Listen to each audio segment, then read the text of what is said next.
Hello, everyone. Welcome. My name is Matthew, and this is Museum Makers Live. Thank you for joining us again. I know I've been away for a while. It's summertime, so there's a lot going on.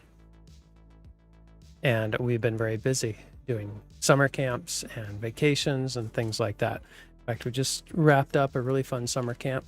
We spent a week teaching kids how to code for the very first time using a Java-based language. And it not one of those deals where you're using blocks like Scratch or something like that, but actually writing the code completely from scratch. And every day they made a new video game. But I'm getting ahead of myself.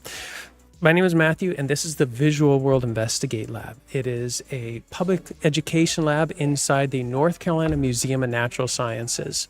And that is what you see behind me. That is not a screen or anything like that. That is a blurred out view of a live lab that the public can enter.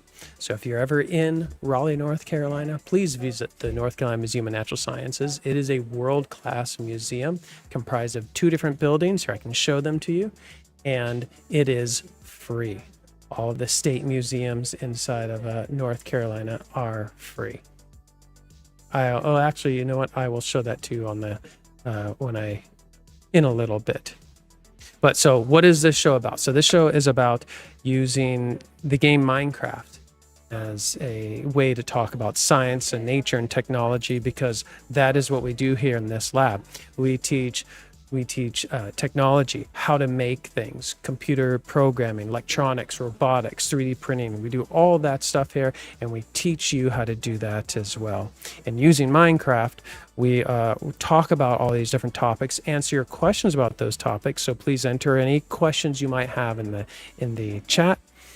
And then we usually do some kind of challenge that's related, and then we work on our build. And our build is a very long-term build where we are constructing the entire museum from scratch inside of Minecraft. And then when that is completed, then we will release that as a mod pack that you all can download. And then you can explore the museum digitally, virtually. So without further ado, let's get into the Minecraft world and talk about the topic a little bit before getting into the challenge. So there I am, and there's Audrey. Hi, Audrey. Hi. I figured out what the problem was. Oh, really? Yeah. What was the problem? It was the problem with the museum's YouTube account. So I got it working on Firefox now. I just switched to the VizLab YouTube account. Which is also why it worked on Edge, because you were signed out on Edge. Oh, interesting. Yeah.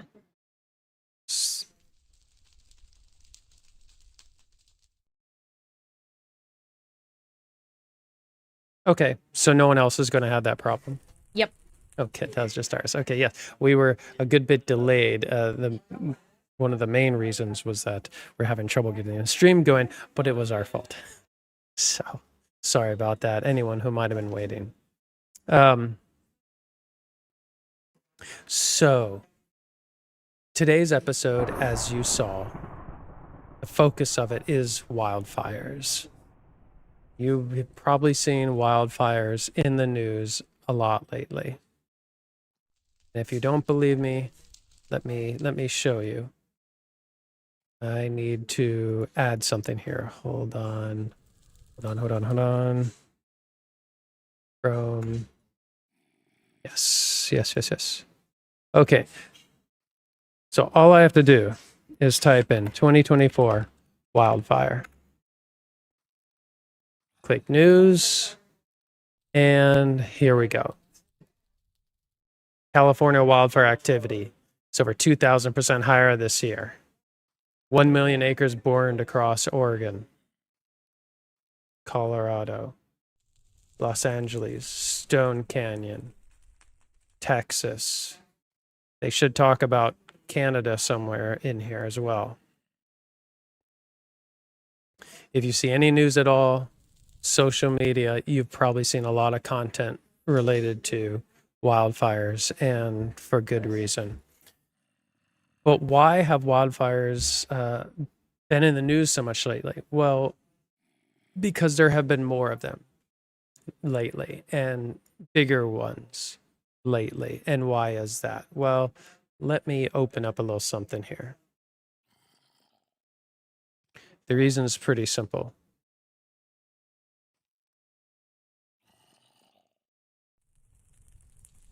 Well, first of all, here is where we are. This is the Nature Research Center. The Nature Research Center is part of the North Carolina Museum of Natural Sciences. And this building was built about 10 years ago, and we are right over here. And this is what our lab looks like, the Viz Lab. I am right here. Audrey's right here. This is the front part of the lab. This is the other part of the lab. So if you're ever in the area, come visit us. You can check out our exhibits. You can check out our makerspace and ask us any questions that you might have. Okay, now back to the topic at hand. Why have there been more wildfires lately? Well, the answer is pretty simple, and that is, unfortunately, climate change. It's climate change because while the climate has been changing differently in different places, overall, temperatures have been increasing in most places. So this graph shows you the global temperatures since 1880, global temperature anomalies. So if the temperature hasn't been changing, then you would get data points around 0. If they've been going down, you get them below the 0. If they've been going up, you get them above the 0. Right now, global temperatures, the average has been over 2 degrees Fahrenheit compared to what it's been historically. So what does that do? Oh, well, here's just another view of that data. But this is just one day. This is from today, actually. Today's the most recent data showing you temperature anomalies. So places that are warmer than usual would be in bluish, or colder than usual would be bluish, warmer than usual reddish, no change, white. And then that was just one day. This is the anomaly data set since the 1800s. We've had thermometers for quite a while, so we have this data. As you can see, slowly, but then it begins to pick up. You can see temperatures getting greater and greater in most places, particularly in the north, because that is where greenhouse gases most usually end up. And so what have been the effects of that?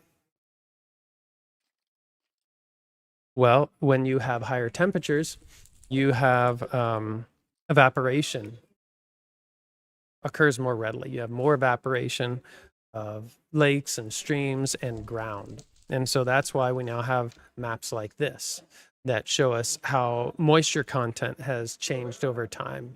And so this is showing you, oh, this is actually a video. Let me play this here. This is showing you moisture content over time, just over the past 20 years, because that's about how long this data has been collected. You can see over time the red areas getting encroaching more and more. Here, let me speed up. Let me just start here, maybe go here, all the way up to 2023. So if I go back and forth between 2002 and 2023, you can see that red area expanding. And so if you have evaporation occurring more readily, then what that means is that land is getting drier in many places, not all places, but certainly in the places where we're having issues with fire. And so how do we get this sort of data? Well, it's not from a bunch of temperature probes in the ground, though we do have those, but we actually have global data sets for moisture. And we get that from satellites like this one right here, the NASA GRACE satellite. The newest mission is a GRACE FO. And this is a really interesting satellite. What's cool about it is that it's actually the way that it determines how much moisture is below it, how much water is below it. is by measuring the amount of the gravitational pull below it. You can imagine that if an area is getting more water over time, the gravitational pull is going to be greater because mass attracts mass. And the more mass you have, the denser something is, the more of a gravitational pull it's going to have. So how does it measure that? Well, the way it measures that is really interesting. It's actually not sending. You can see in this image here, it looks like there's actually two satellites. You can see what looks like two laser beams or three laser beams going from one satellite to the other. And yes, one of them's a microwave beam, but it's not actually sending anything towards the ground. It doesn't have any sensors pointed towards the ground. What it does have, however, is it has accelerometers and gyroscopes inside telling it where it is, how it's tilting, and if it's being pulled or pushed, how much and how quickly and what that force is. But those beams between the crafts are measuring how far apart they are. And then what the crafts are doing is they're traveling all over the globe in a pattern, so it eventually covers the whole planet, one behind the other. One's trailing behind the other. So imagine my two fists here are the satellites. So as they're moving along, if they come across let's say a very large lake, so say it's dry and then there's a very large lake, well, then that area is going to have more of a gravitational pull because the water is very dense. So that first satellite, when it starts going over that lake, the other one hasn't yet, is going to get pulled down. And so then what's going to happen to the distance between the two satellites? It's going to become greater. That's how it's measuring gravity. The gravitational pull is of whatever's below it is going to pull the first satellite by different amounts. And so all it's doing is measuring how far away it gets from the other satellite. So it'll go over a body of water or an underground aquifer once, and it'll take a reading to see how much it gets pulled. And then later it'll go over it again. And that's how it knows whether that area is gaining or losing water. And that's how we end up with maps like that one you saw. And that's also how we end up with maps like this one here. Gravity maps of the entire world. Really cool science. And what I particularly like about this is I think it's really easy to understand at a very basic level how we can know how much water there is above the surface or underneath the surface using some very basic principles in physics. So then as those areas, I keep it spinning, as those areas become drier, risk from fire becomes greater for a lot of reasons. Of course, just having dry ground means that any kind of spark could set it off, but it also means that vegetation is dying. And as vegetation dies, that problem can become compounded because as plants are weakened, as trees are weakened, other creatures can come in and take advantage of that and then accelerate the death. Great example of that is with with pine beetles. And there are funguses that all take advantage of trees that have been stressed, and that can accelerate their demise as well. Then as they fall and dry out, they become fuel for fires. And then you get things like this. And then so that craft is from NASA. NASA has over 20 different satellites just focused at the Earth, focused down at the Earth, taking data like this. And so we of course can look up aerial. We can view aerial imagery from planes and from satellites of fires, but there are also satellites that are viewing different wavelengths of light and can pick up different compounds like carbon monoxide, which is this one is showing here, which you get a lot of during a forest fire. And so you can see, in this case, you can see fires in Colorado. This is again very recent, and a lot of fires in Canada. There have been an awful lot of fires recently in Canada and in Alaska because those areas haven't historically had these fires. Sorry, I've been covering you up this whole time, Audrey. These areas have not historically had this amount of fire in the past. And so as vegetation has died, it has been moist enough that it just kind of gets piled up on top of each other, creating these peat bogs. So northern areas have these great stores of organic material. And now that organic material is drying out, now that those trees are drying out and dying from heat stress, when there are lightning strikes, in which there are a lot of because of static and increased precipitation in some areas, that all becomes tinder for these forest fires, which then can persist for weeks or months because there's so much for it to consume. So very much. And so what are we going to do here? We'll do a little bit of building when we can, but first we have a challenge for ourselves. We've added a couple mods, one being a mod called Burnt to our Java Minecraft, and another one, a weather mod, to make things a little bit spicier, that we're going to use. And so we're beginning with a forest fire, and what we're going to do is we're going to do our best in survival mode, unfortunately, to try to contain it using shovels, using sand. I even have a little fire extinguisher, which actually would be useless in a forest fire, but it's the only way to put out. It's one of the easiest ways to put out fires and trees, at least in this game, in this mod. And we're going to do our best. So let's go ahead and get started. And if anyone has any questions about what we're doing, or about wildfires, which we're going to continue to talk about, or about Minecraft or nature, science, or technology, please enter them in the chat now or in the comment section after this is over, and we'll do our best to answer them. All right, move this to the side. Move this down. Okay. Oh, the trader is here. That's great. Trader's about to have a very bad day. Yeah, poor trader. So the first thing I need to do is lay down in the bed I have over here, because I haven't done that yet. After I change my controls here real quick. They're too sensitive. A little bit of music, maybe. If anything doesn't look right or sound right, please let us know. Just take a little. Jeez, it's about to rain. Jeez. Okay, that should be enough.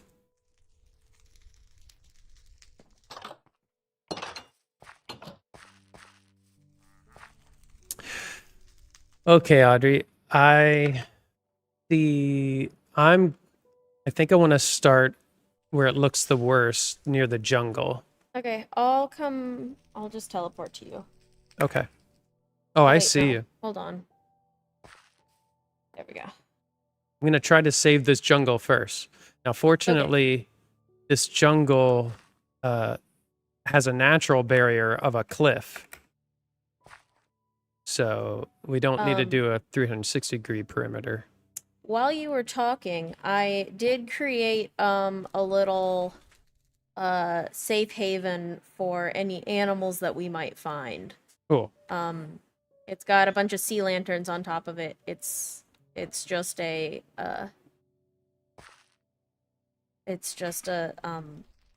fence on an island surrounded by water. Excellent. I'm looking for it. Okay, so it's all right. Is it near you? It was. Now I've lost it. Cool. Highly recommend this Burnt mod, everyone. It is really fun. It's so cool. It's really cool looking. And it makes fire act much more realistic.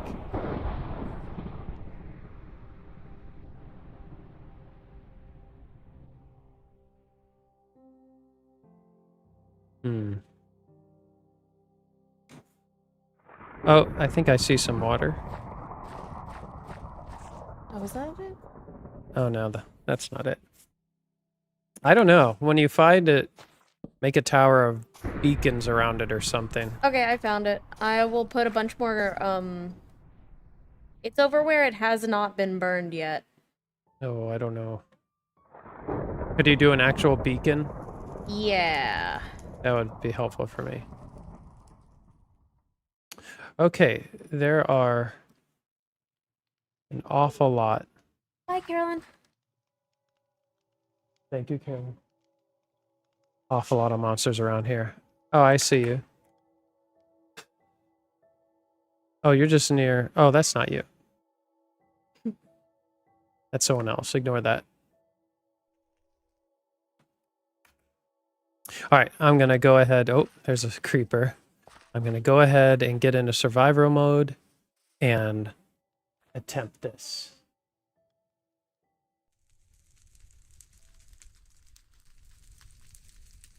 Let me write something in chat real quick.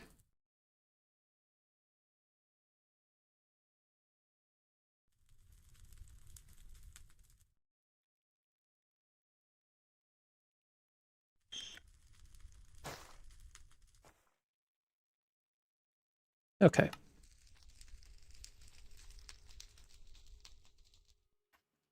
Game mode.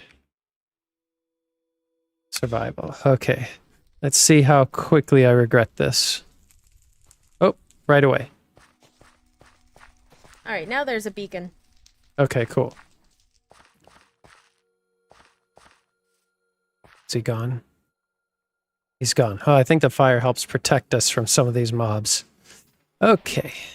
So, I've got sand, which, let's see, if I do that. So where do you think we should set up this fire break? Oh, hello, zombie.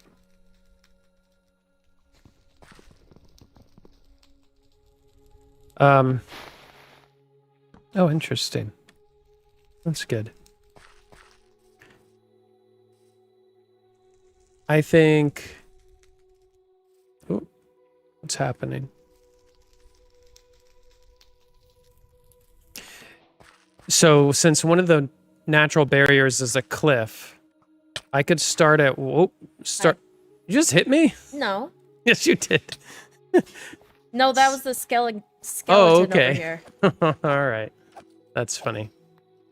Okay.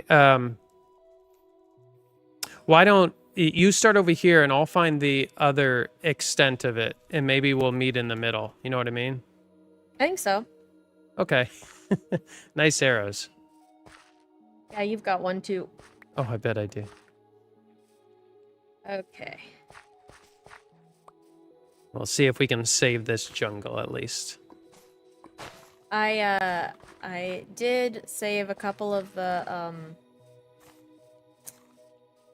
I found some sloths. Some of our custom... Oh, our nice. custom sloths, and I brought What is those that? over to the safe area. Oh, there's a beacon over here. That's the... Oh, hi. Safe zone. Nope. A safe zone with a zombie.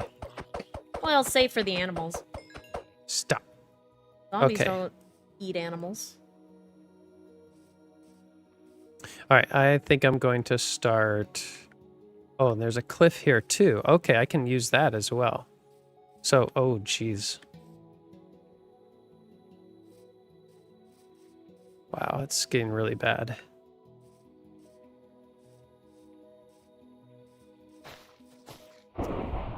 Oh, boy. Okay. All right. I'm going to start here. Try to save this part of the forest. Oh, this is hard. It's hard to know where to start here. Okay, I'm Yeah. going to start right here. Especially when we don't have a bird's eye view. Yes. We're spoiled by creative mode.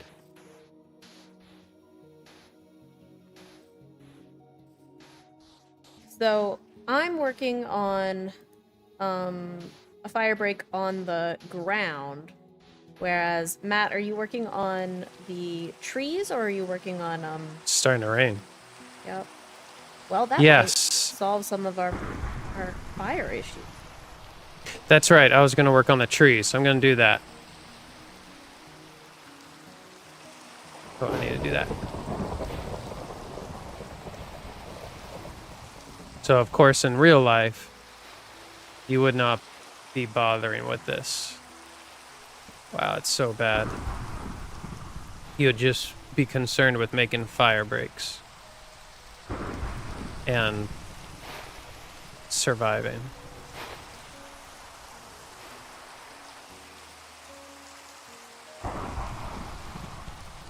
This is Minecraft. Oh, okay. Creeper just killed the traveling trader's llamas. Oh, that was rude.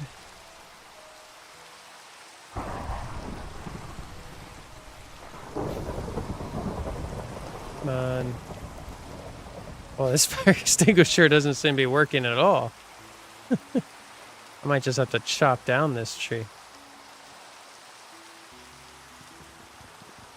Oh, I need an axe. So what we discovered, with the way that Minecraft fire seems to work, is that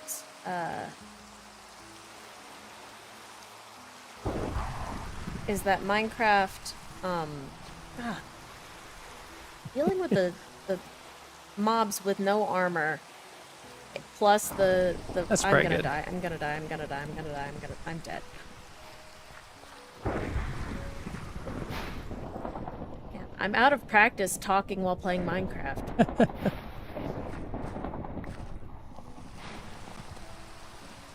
So, oh, oh, I lost my torch. Rats. It's gonna be too dark. So wildfires are a natural part of many ecosystems, especially savannas and plains. Really, all forest ecosystems and systems that have organisms that can burn have fire as part of their ecosystem. Even places like rainforests, where fires don't really get started easily, there is still a system around fires occurring. And so there are many species that have evolved to deal with that. Seeds that are flame retardant. In fact, there are seeds that will only open after the heat of a fire. And there are creatures, animals that will take advantage of the fires, like birds of prey that will go after creatures that are trying to escape it. There's even a bird that will grab branches that are on fire to take to other areas that are not currently on fire to chase out creatures. Jeez. This is nuts. And because all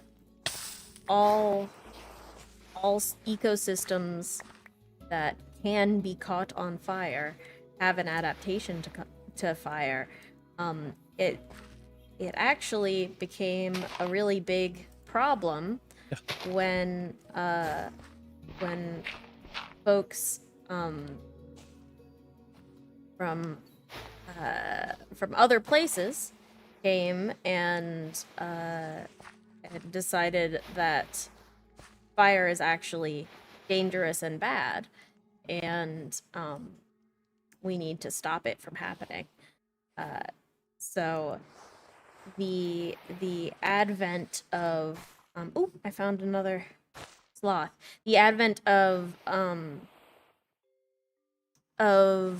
fire management in forest management in colonial places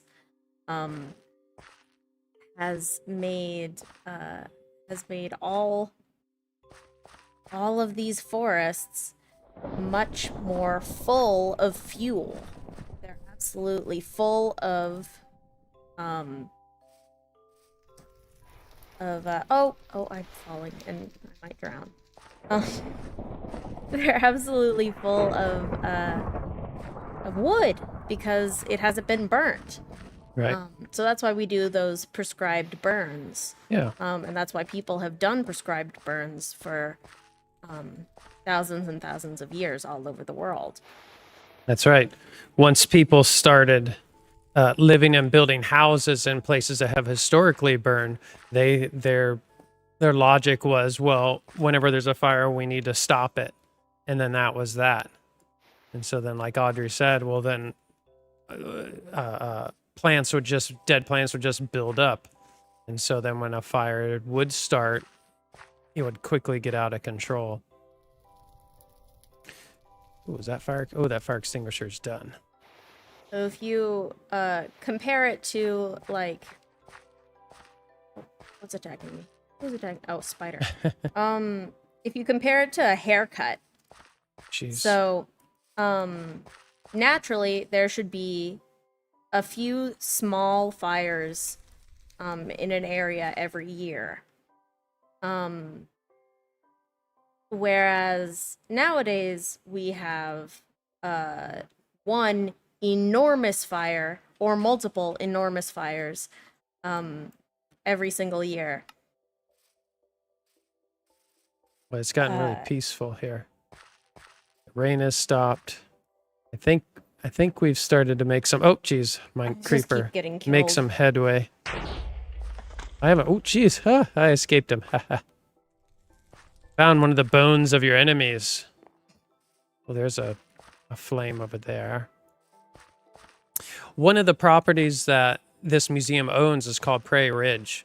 Historically, it was a prairie land, and then it was used for agriculture for a really long time. And now what the museum has been doing is converting it back into, oh, that's a weird noise, back into, just a big storm. Big storm. Back God, into prairie. And that involves prescribed burns. What's going on? Oh, that doesn't look good. I just got blown up by a creeper. I don't know. Oh, did you? Well, there's a tornado. Oh no! Oh no! Oh no! You need apple. I've been picked up by a tornado. Oh no! Why can't I eat an apple? Eat it! Oh no! Okay, this may be one of our mods, and it is. Oh yeah, my computer changes color based on CPU usage, and it is bright red. Yeah, my FPS has gone down so much that I cannot leave our little safe area. Oh wow. I am stuck here. Okay, so hold on. Speaking of fire tornadoes, they are becoming a little bit of a thing from time to time. Oh, here I go. Okay, good night. I'll eat another apple. This will be fine. Oh, no, wait. Oh. Okay, I survived that. I'm on fire, though. How are you doing? I'm still... I'm just gonna turn down my render distance all the way down. Oh, I should do that, too. My frame rate is absolutely terrible. I cannot actually do anything right now. There, that helped. I'm doing fine. Oh, that helped a lot. Okay. I wish I could get out of this. Wow.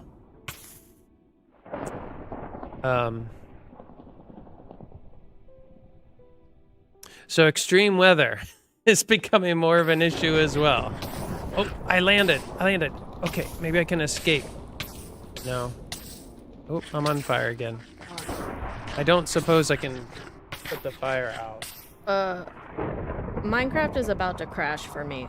Oh, is it? I'm sorry. I can't see you anyways. Oh, I died. Okay. I am back. Safe. Okay, I'm gonna try and jump back in. Let's see what... Oh, it looks bad out there.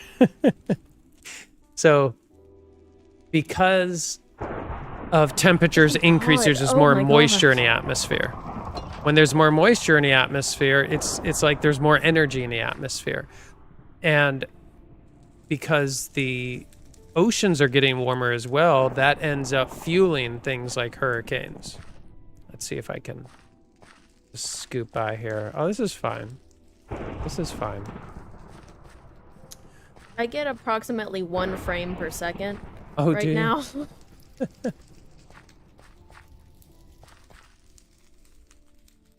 The fire tornado, I guess, is still going. Okay, well, I'll try to put out these trees over here. I haven't come across any animals. Well, they're all up in the sky right now. Do, do, do. Do, do, do.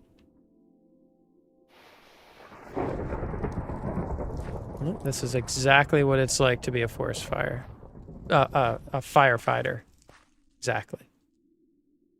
Let me try to play with these settings a little bit here. Ooh, I want to... No, I'll leave that alone. Oh, no, let's make it bigger. And let's turn down my graphics. And guess I'll turn this down. Try to make it a little nicer for you all. This would be fine if I wasn't streaming. That's better. Okay. Let's get back to work here. It's not really better. Yeah, we haven't mentioned this, but Matt is using the fancy computer, and I'm using a Think Station from 2012, I think.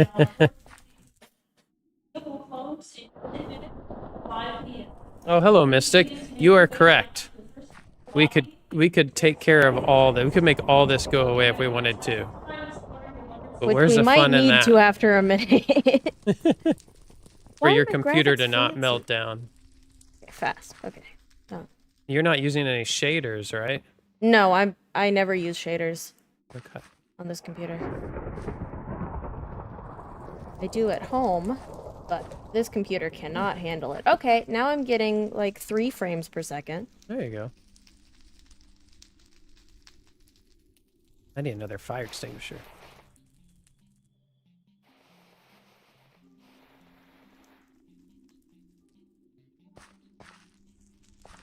I got like half of a fire break before I started dying over and over again.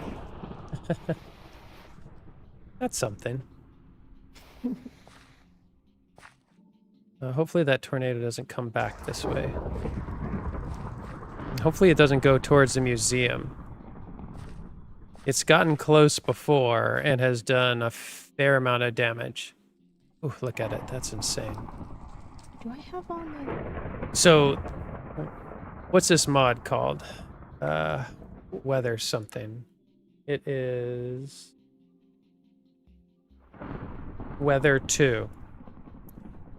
So if you like fire tornadoes, and there are many other types of storms, check out Weather 2. It's pretty amazing.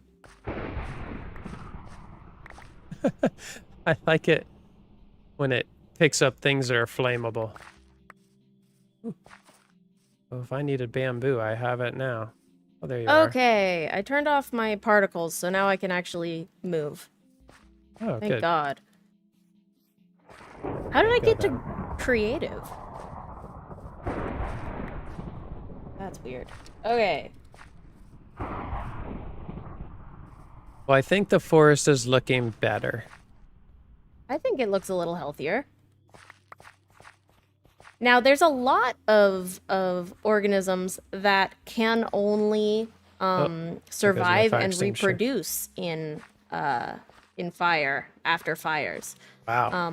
One of the more famous ones here on the east coast of the United States is the longleaf pine, which used to be in all No. of Nope. Nope.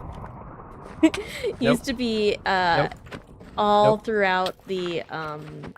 Nope. Nope. Nope. the East Coast. Nope. But nope. it made for some really good shipbuilding for the colonists and log building and things like that. So when they came along, they cut everything down.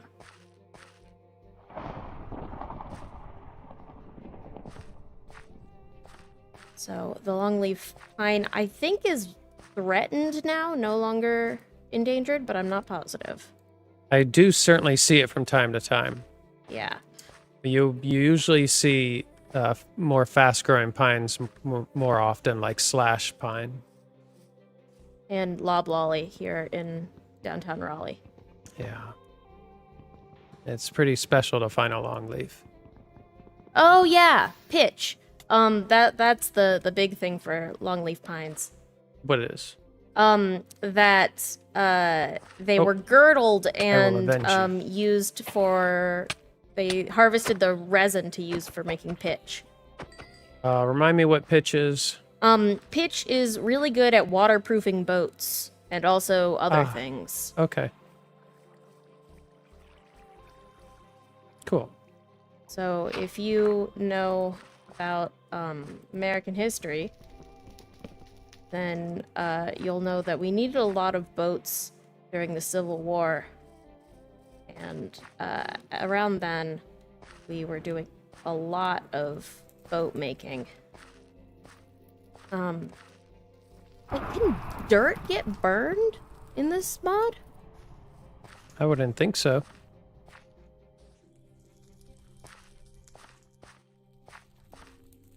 Huh. Oh, no. No. Ah, I survived. Cool. Well, I'm pretty proud of myself. I think I only died once. Thank you, Jimbo. Jimbo is correcting my vague memory on what happened to longleaf pines. So they weren't completely girdled, they were just cut partway through, like along one side, so that it would produce a bunch of sap.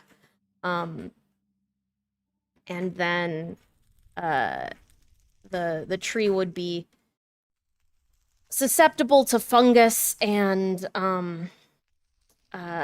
it might dry up because it's losing so much water because it has all of this open area, and then they die.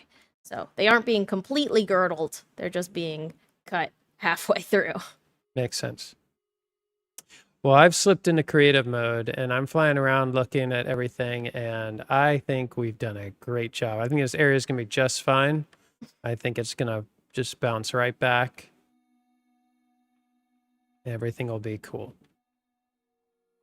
Succession will take place. Succession is the term scientists use for to explain how a habitat changes over time. I've always been fascinated by succession. Mm-hmm. Yeah, ecological succession in fires is a big deal.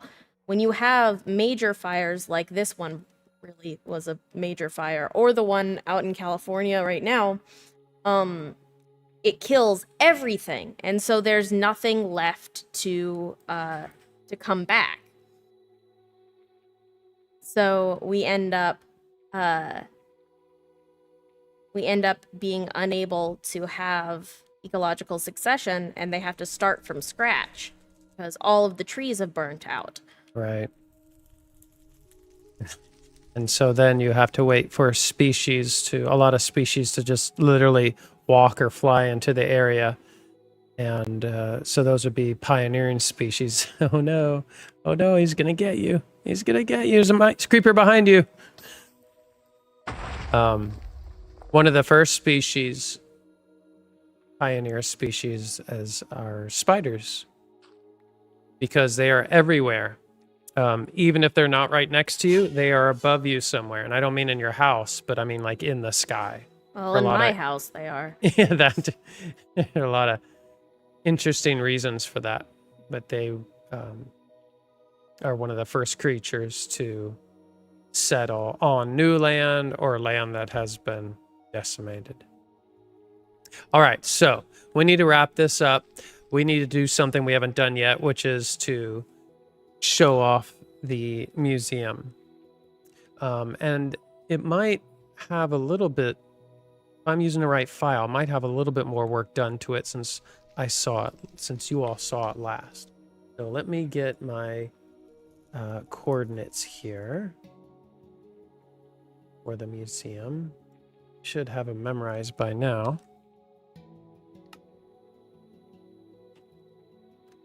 That's right, Mystic. Yes, I think it's commonly called like the Firebird or something like that. Firebird spread fire. Oh, and you'll find a lot of information about a lot of incorrect information about that as well. Australian firehawks. Do they do it intentionally or not? The untold truth. Okay. Well, I think this is something that more reading is required. Okay, so I'm going to teleport to the museum. What? As to the whether it's older than human activity, it likely is, because the oral tradition of Aboriginal folks in Australia has a lot of history of this existing. And the Aboriginal community is in Australia is one of the, if not the oldest, Indigenous communities in the world. So they have a lot of history for this behavior. So as you can see around the museum, based on the trees and the missing glass, you can probably guess that I've played with tornadoes too much and they have gotten too close. We could do an amazing survival episode incorporating the museum. I don't know if any of those tornadoes will pick up stone blocks or anything, but certainly they destroy glass, and at least in the NRC, there's a lot of that. So I've most recently been working on the floor plans in the NEC, this building here.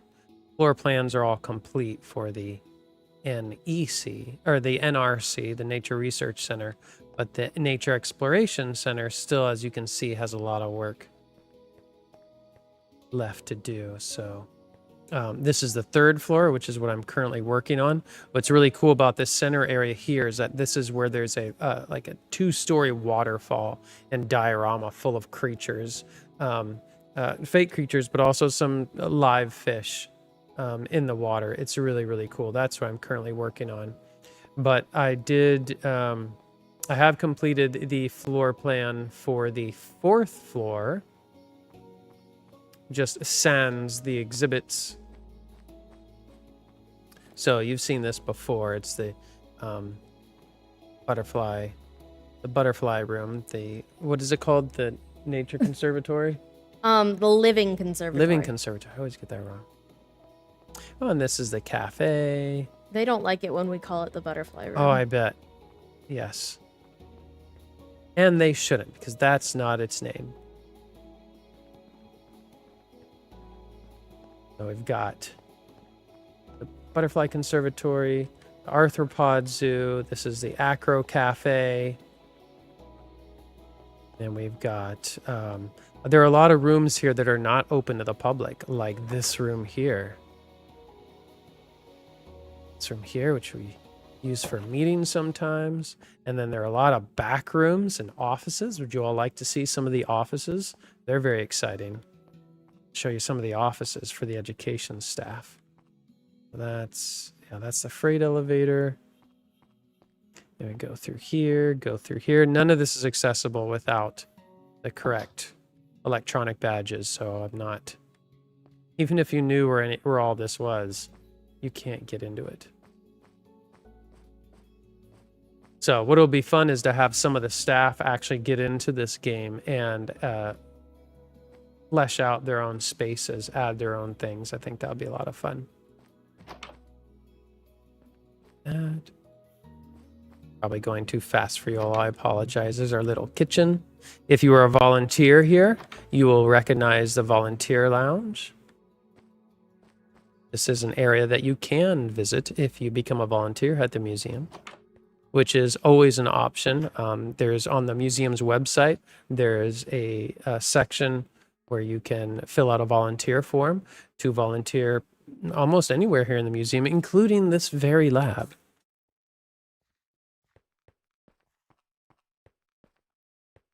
So yeah, how are you doing, Audrey? Are you still in the fire? Yeah, I'm just going through and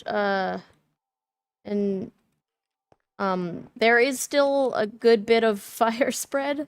I'm just stopping the last of it. I see. See how it looks here. I'm gonna... Yeah, the extent out to the forest is... gonna change how far I can see again so that I can... Is it gonna die? Might die. It's usually okay.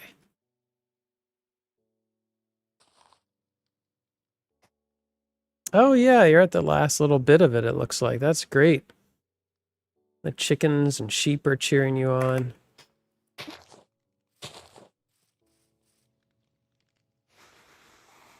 Particles in the atmosphere are insane. I tried to figure out how to turn them off, but I couldn't figure it out because they must eat up a lot of resources and they're just not needed.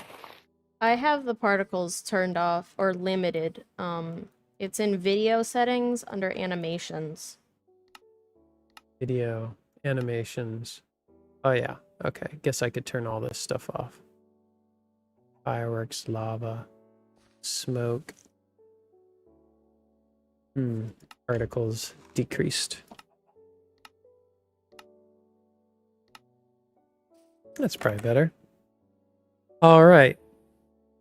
That is definitely looking more manageable. And rains will also put out these fires.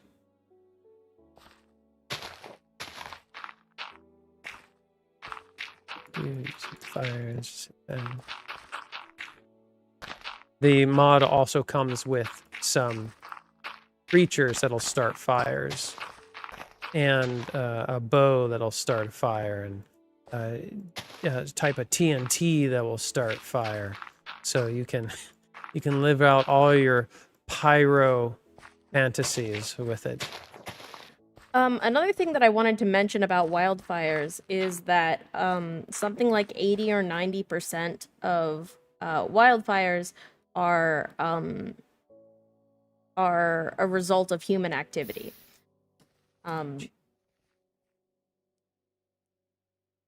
There goes one of those creatures now. Oh yeah, I forgot we have... Yeah, those monster spawners are making quick work of your work.